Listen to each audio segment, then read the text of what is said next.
caro senador Antônio Carlos Valadares, ouvintes da Rádio Senado, que acompanham esta sessão, pouco mais de 48 horas, daquilo que nenhum analista político dias vislumbrar como resultado das urnas e qual o comportamento, o ânimo e a disposição do eleitorado brasileiro de mudar e renovar.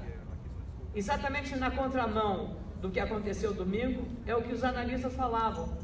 Não haveria renovação porque o fundo partidário, financiamento público de campanha, determinaria a manutenção dos parlamentares já presentes no Congresso, alteração na composição congressual, seja na Câmara, seja aqui no Senado Federal. Até porque os deputados federais, os deputados estaduais, melhor dizendo, não tiveram acesso a essa financiamento público de campanha que foi aos comandantes e aos líderes partidários.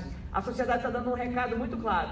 Ela não quer saber mais de corrupção, ela não quer saber mais de insegurança, as pessoas não podem sair de casa porque corre o risco de ser assaltada, de sofrer um homicídio, e toda essa celeuma. E ainda, dentro desse processo, ao longo desses últimos 4 anos, a Operação Lava Jato como caldo de cultura para levar ao povo brasileiro a confiança de que é um divisor de águas no combate à corrupção e à impunidade. O discurso dos candidatos que vieram para esta casa e para a Câmara foi moldado precisamente porque souberam interpretar o sentimento do eleitorado brasileiro e da sociedade brasileira órfã daquele que atendesse a esse clamor, com mais segurança pública, com menos corrupção e com uma atenção maior às questões fundamentais, a geração de emprego, a educação e a saúde, que continua na UTI em nosso país. Também foi derrubado por terra.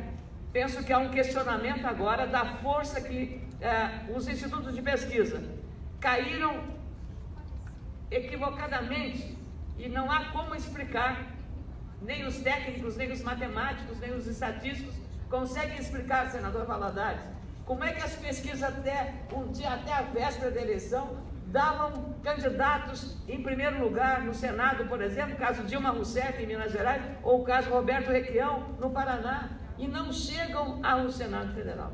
Magno Malta, no Espírito Santo, uma pessoa ligada ao candidato Bolsonaro.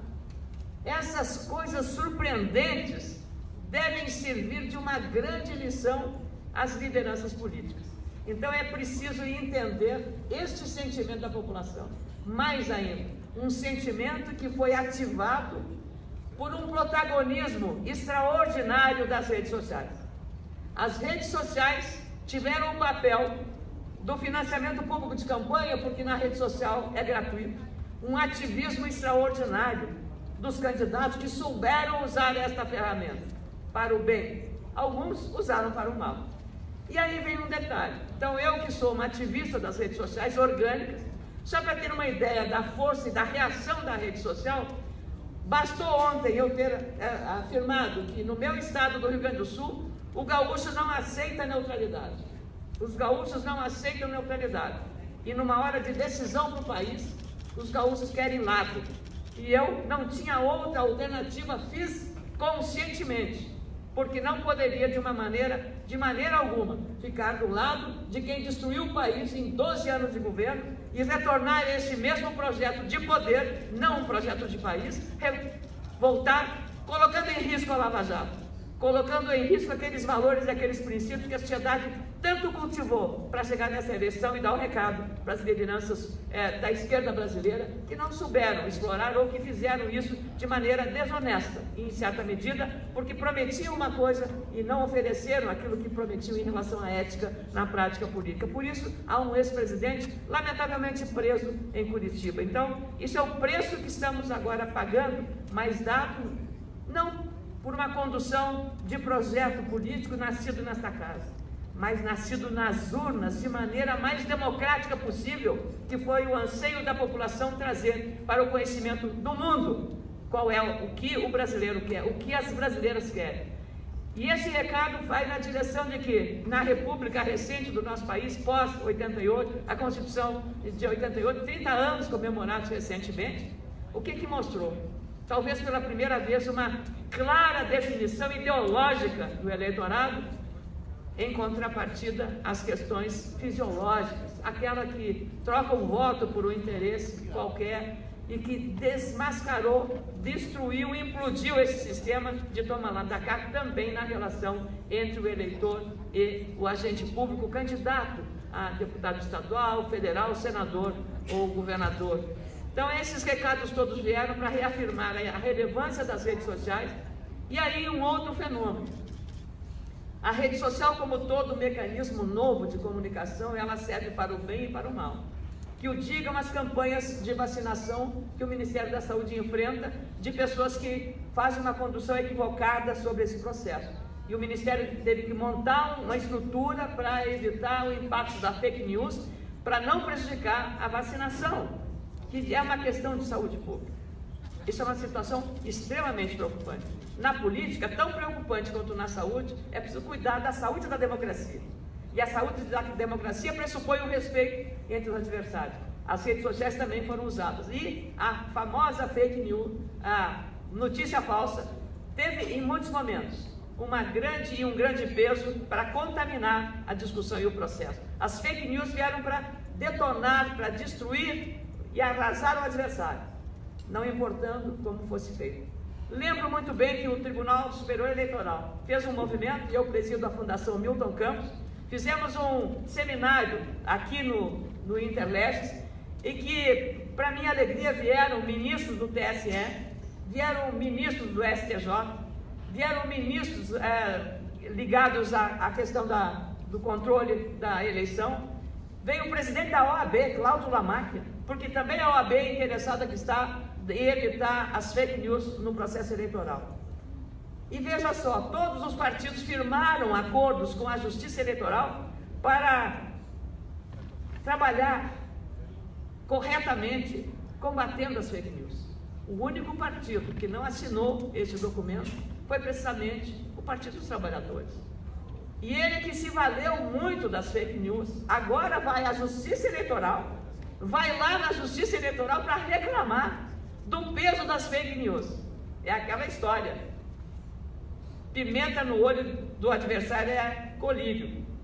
Agora está sentindo o impacto daquilo que ele usou contra os seus adversários. Eu fui vítima do PT, porque a candidata a vice na chapa de Fernando Haddad fez uma fake news a meu respeito, quando eu aqui nessa tribuna estava criticando um discurso em que uma senadora do Partido dos Trabalhadores havia feito um manifesto na TV Al Jazeera, cujas relações com o mundo árabe e com os movimentos islâmicos é muito forte, é reconhecido internacionalmente, e eu havia dito que ela estava fazendo um apelo que a Al-Qaeda, os movimentos ligados ao mundo islâmico, que são os terroristas do mundo islâmico, poderia estar eventualmente pedindo a eles apoio para vir para o Brasil. Fiz uma analogia que politicamente é aceitável numa hora de embate como esse, mas ela tratou de fazer disso uma fake news que eu havia confundido todas as coisas. E é exatamente aquilo que eles fazem. Eles agora não estão sentindo o preço e o peso desse veneno que eles também aplicaram contra os seus adversários. Então, o peso das fake news, caros colegas senadores, senador Mário Mota, senador Valadares, senador Lazinha Martins, todos eles agora estão sentindo. E é preciso uma vigilância, claro, do eleitorado para saber separar o joio do trigo. E é exatamente, eu queria... É preciso separar o joio do trigo nessa questão relacionada às fake news, às notícias falsas, das verdadeiras informações que o eleitorado precisa receber através das redes sociais. Bastou que eu dissesse ontem, senadores, que o Rio Grande do Sul não aceita neutralidade e que eu precisava tomar partido. E eu disse, ao assumir essa posição favorável à candidatura do deputado Jair Bolsonaro, nesse segundo turno, por conta desta cultura gaúcha de tomar partido.